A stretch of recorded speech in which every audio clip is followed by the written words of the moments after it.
Friends, ఈరోజు వచ్చేసి మనం చికెన్ లాలీపాప్స్ వెట్ అనేది మనం చేస్తున్నాం అనమాట. ఇదిగోండి, ఈ విధంగా తీసుకొని ఈ విధంగా మనమే ఇంట్లో చేసేసుకోవాలి. ఈ విధంగా లాలీపాప్స్ అనేవి ఈ విధంగా చికెన్ తీసుకొని చికెన్కి వచ్చేసి ఈ విధంగా చేసుకోవాలన్నమాట. ఈ విధంగా చేసుకొని నీట్గా చేసేసుకొని పక్కన పెట్టేసుకోవాలి. ఎందుకంటే లాలీపాప్ కాబట్టి ఈ విధంగా చాక్ పెట్టేసేసి ఇదిగోండి ఇట్లా ఇట్లా ఇట్లా ఇట్లా అనుకుంటా ఇక్కడ ఒక నరం లాగా ఉంటుంది, దాన్ని కట్ చేసేసి ఇట్లా ఇట్లా ఇట్లా అంటా ఉంటే వచ్చేస్తుంది అనమాట. అలా వచ్చేసేసిన తర్వాత ఈ విధంగా పెట్టుకోవాలి. కావాలంటే పెద్ద లాలీపాప్స్ కూడా పెట్టుకోవచ్చు. మేమైతే చిన్నవి తీసుకున్నాము.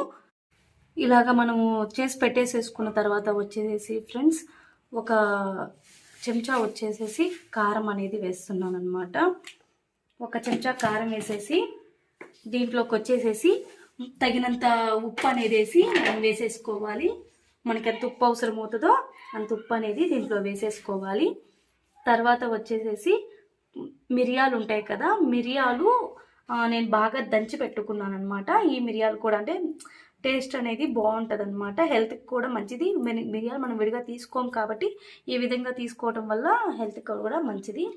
తర్వాత వచ్చేసి ఒక స్పూన్ దాకా వచ్చేసి మనం ఇది తీసేసుకుంటున్నాము. ఇది వచ్చేసేసి తెల్ల నువ్వులు ఉంటాయి కదా, తెల్ల నువ్వులు జీడిపప్పు రెండు కలిపి పేస్ట్ చేసి ఈ విధంగా పెట్టుకున్నాను అనమాట. ఇది వచ్చేసి ఒక చెంచా అనేది వేసేసుకుంటున్నాను. తర్వాత వచ్చేసి అల్లం చున్నులపాయ పేస్ట్ అనమాట ఫ్రెండ్స్. అల్లం చున్నులపాయ పేస్ట్ వచ్చేసి ఒక స్పూన్ అనేది దీంట్లో యాడ్ చేస్తున్నాను. తర్వాత వచ్చేసి ఈ మొత్తం కలిపేసేసి ముందు వీటికి బాగా పట్టాలన్నమాట. ఈ విధంగా కలుపుకోవాలి.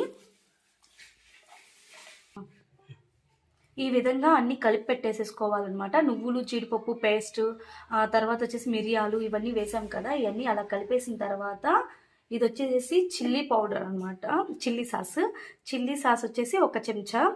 తర్వాత వచ్చేసి టమోటా సాస్ వచ్చేసి ఒక చెంచా.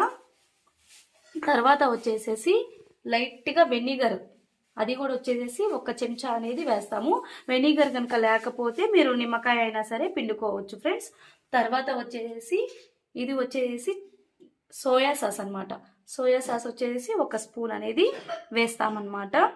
ఇవన్నీ వేసిన తర్వాత వచ్చేసి ఒకే ఒక స్పూన్ వచ్చేసి మనం వచ్చేసి ఎవరెస్ట్ చికెన్ మసాలా పౌడర్ ఉంటుంది కదా, అది వచ్చేసి ఒకే ఒక స్పూన్ అనేది యాడ్ చేసుకుంటాము. తర్వాత వచ్చేసి అర స్పూన్ వచ్చేసేసి ధనియాల పౌడర్ యాడ్ చేస్తాము.